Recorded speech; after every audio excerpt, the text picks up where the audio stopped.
Me da mucho gusto comunicarme con ustedes. Como presidente de México, tengo la responsabilidad de informarles sobre mi estado de salud.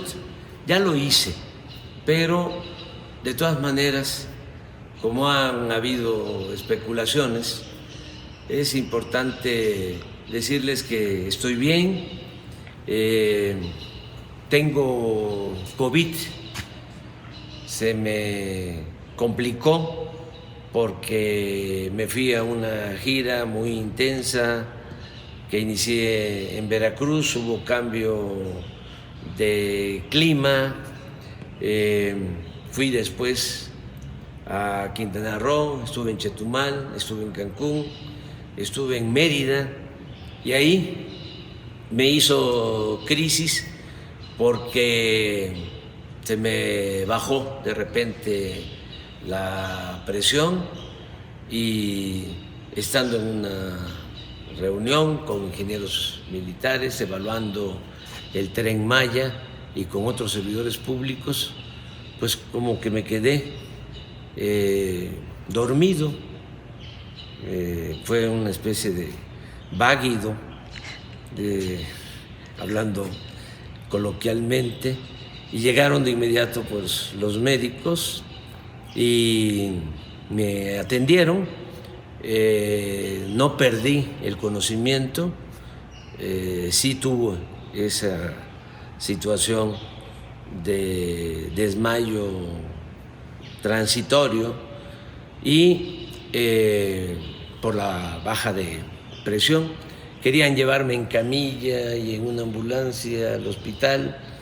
Le pidieron instrucciones al general secretario. Él dijo de que hicieran lo que correspondía, lo que se necesitara, ¿no? Que me atendieran. Yo no acepté. Los charoleé, les dije, miren, él es el general secretario, pero yo soy el comandante supremo de las Fuerzas Armadas. Entonces, no me van a llevar a ningún lado. Aquí en este sillón me van a atender. Y ya me tomaron la presión, me pusieron 1 litro de suero, me levantaron la presión y ya, afortunadamente no pasó a mayores, no hubo ninguna afectación en el corazón, en el cerebro, en nada. Y ya decidí venirme a la Ciudad de México, me trasladaron en una ambulancia aérea, pero no venía yo en una camilla, venía yo consciente. Y así llegamos aquí y escribí un mensaje en Twitter, en Facebook, informando.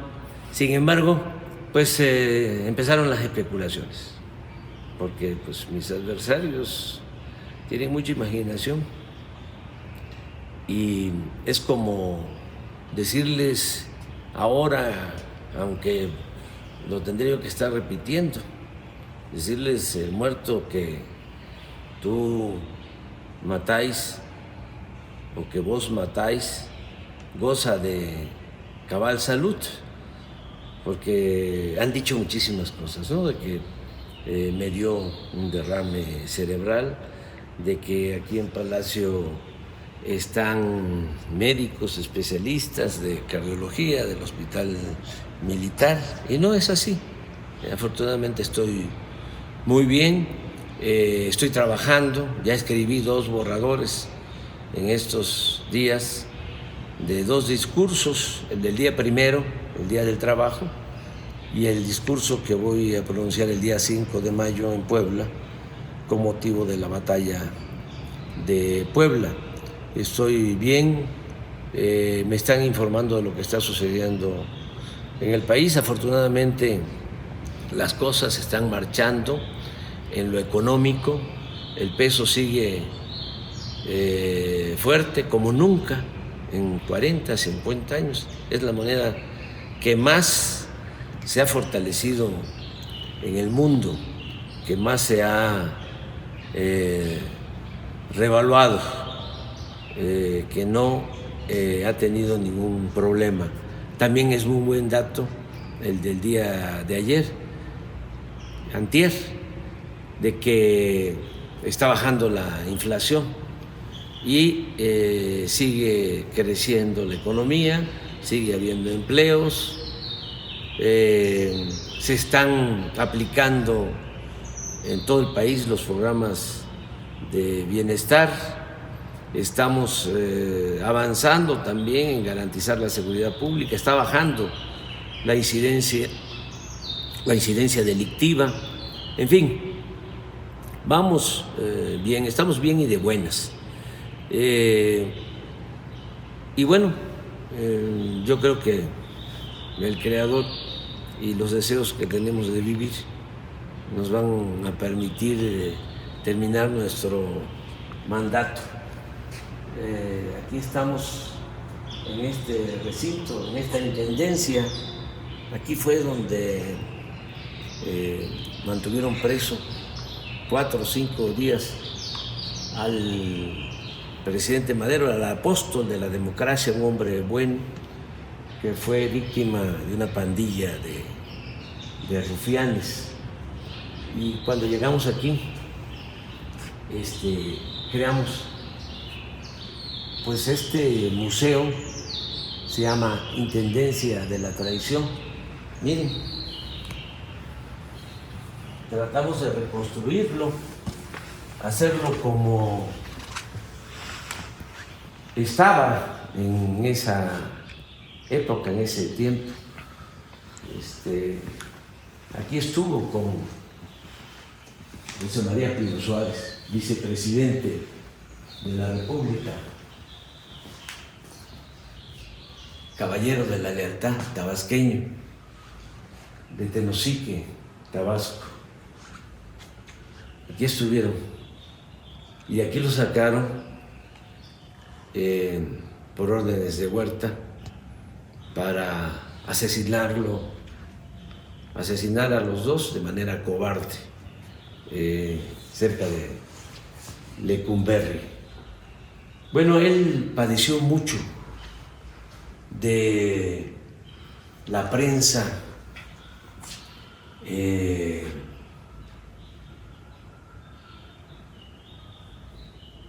calumniosa. Paco Ignacio Taibo escribió un libro extraordinario sobre Madero que se los recomiendo, que se llama Tiempos de Sopilotes, porque lo trataron muy mal los periodistas de ese entonces y también los intelectuales. Se volvieron huertistas, tanto periodistas como los intelectuales. Muy pocos se mantuvieron leales al presidente Madero, que fue un hombre excepcional, uno de los mejores dirigentes políticos del mundo, un verdadero demócrata. No ha habido en México un presidente con más vocación democrática que Madero, y resistió una campaña de desprestigio de parte de toda la prensa de ese entonces, al grado de que llegaron a llamarle loco, espiritista, pigmeo. Lo ofendieron mucho, como también ofendieron a Hidalgo en su momento. Bueno, al padre de nuestra patria no solo lo ofendieron, lo asesinaron, le cortaron la cabeza, le exhibieron 10 años en la plaza de Guanajuato los conservadores, que son gentes de malas entrañas, que siempre andan deseándole el mal a otros.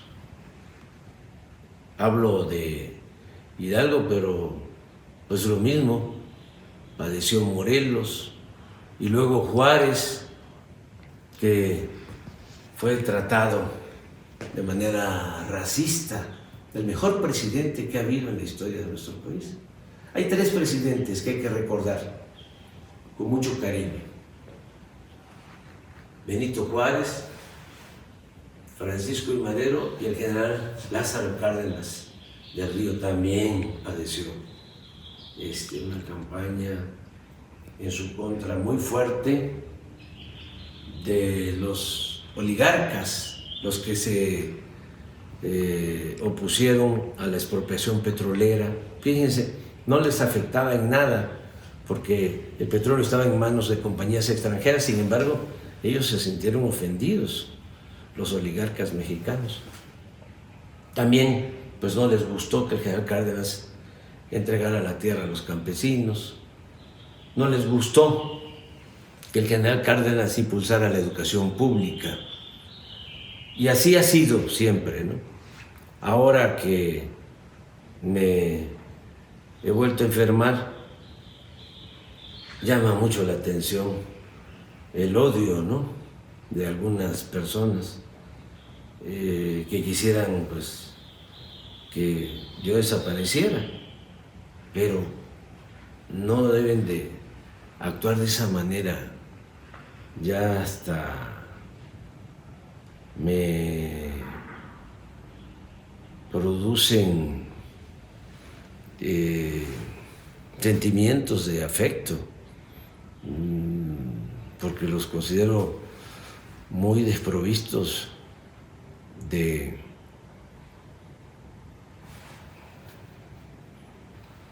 buenos sentimientos, los veo muy solos, muy vacíos,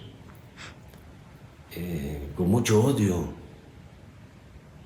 No deberían de pensar así, no hay que desearle mal a nadie, hay que aplicar el principio del amor al prójimo. Y sí, es impresionante, ¿no? Unos que dicen, ante la falta de información, lo que se sabe, Alarraqui, por ejemplo, un comentarista dice,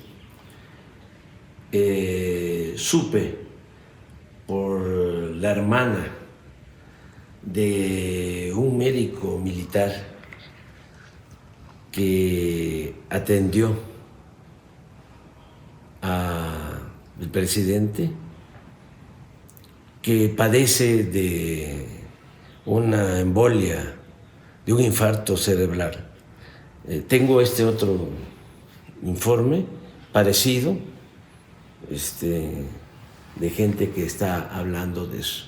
Luego Riva Palacio igual, sí le dio COVID, pero también tiene un derrame cerebral y lo están atendiendo muchos médicos. Y así, y otros hasta quienes ya me dieron por muerto. Me acuerdo mucho de Charrasca. Antes se usaban, para resolver las diferencias, se usaban los duelos.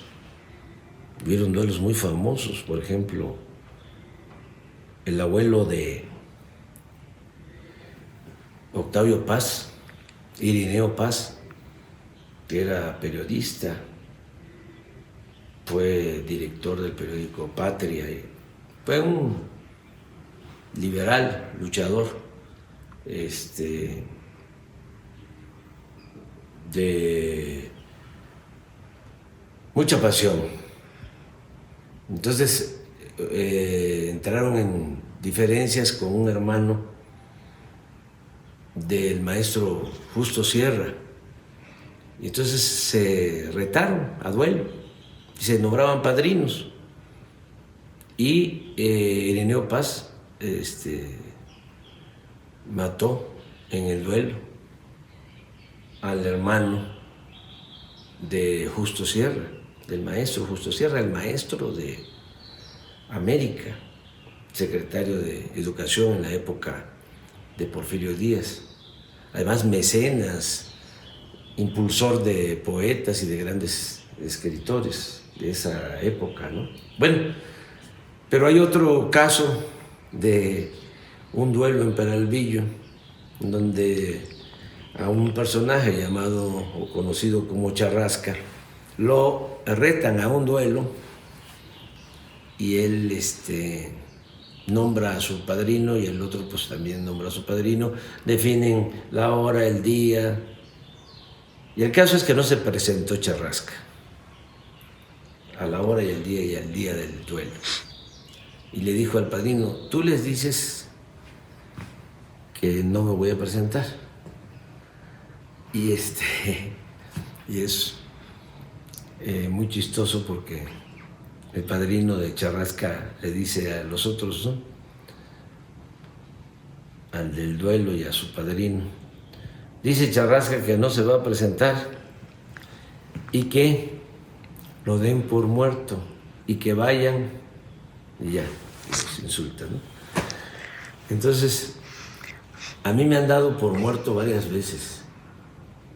Fíjense que en política me ha ayudado mucho el que me han dado por muerto. Después de que nos hicieron el fraude, de que nos robaron la presidencia en el 2006, que vino ese sexenio tremendo de García Luna, ya se pueden imaginar. A mí me dieron por muerto, porque decidí recorrer todos los pueblos de México. Entonces, me reunía yo con 10, 20, 30, 50, 100 gentes.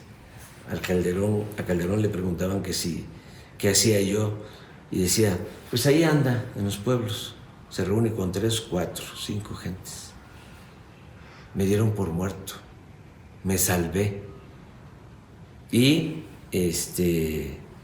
así, trabajando en las comunidades, en los pueblos, en los municipios, construimos la organización que nos llevó a la presidencia para transformar a México. Este es un movimiento que se ha hecho con mucho sacrificio, con muchas fatigas, desde abajo y con mucha gente, a las que admiro y a las que respeto y a las que quiero mucho. Unos ya se nos adelantaron y a ellos es a los que les dedico esta plática, ahora que estoy con COVID. Que no se preocupen, que estoy bien y que vamos a seguir luchando. Ya saben cómo somos de perseverantes. Nos falta todavía un tiempo y van a hacerse muchas cosas, muchas bellas cosas en beneficio del pueblo de México, de nuestro querido pueblo de México.